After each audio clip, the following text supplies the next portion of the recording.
ওমরি হচ্ছে আমার মামা বাড়ি, আরো জলের জায়গা। সেখানকার যে জল, সে কি বলবো তোমায়। কত জল খেলাম, কলের জল, নদীর জল, ঝর্ণার জল, পুকুরের জল, কিন্তু মামা বাড়ির কুয়োর জল আমারটি আর কোথাও খেলাম না। ঠিক যেন চিনির পানা, ঠিক যেন কেওড়া দেওয়া শরবত। তামশাই, আপনার জল আপনি মাথায় করে রাখুন। আপাতত এই তেষ্টার সময় যা হয় একটু জল আমার গলায় পড়লেই চলবে।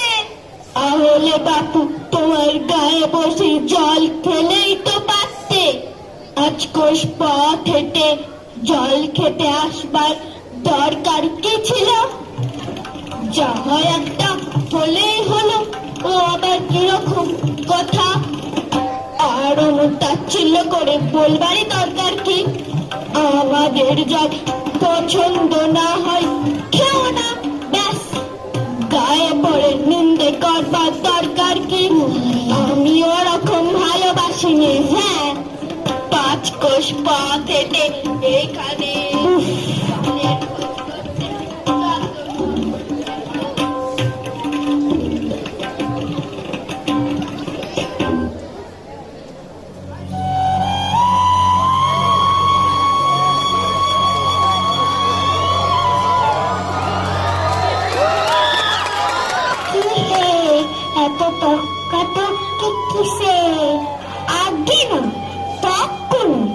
আমি জল চাইছি, তাহলে সে কথা কানেই নেন না।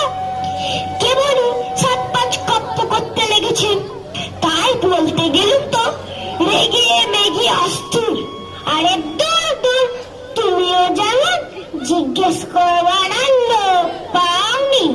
হতভাগা জানেই বাকি, আর বলবেই বাকি। ওর যে দাদা আছে, খালি পুরে চাকরি করে, সেটা তো একটা আস্ত গাধা। ও মুখটা কি বলে তোমায়? কি জানি মশাই, জলের কথা বলতে কুয়োর জল, নদীর জল, পুকুরের জল, কলের জল, মামাবাড়ির জল বলে 5 রকম পদ্য শুনিয়ে দিলে। ভাবলে খুব বাহাদুরি করেছি। তোমায় বোকা মতন দেখে খুব চেলে নিয়েছে। ভাই তো ফর্দ করেছেন, আমি লিখে দিতে পারি। ও যদি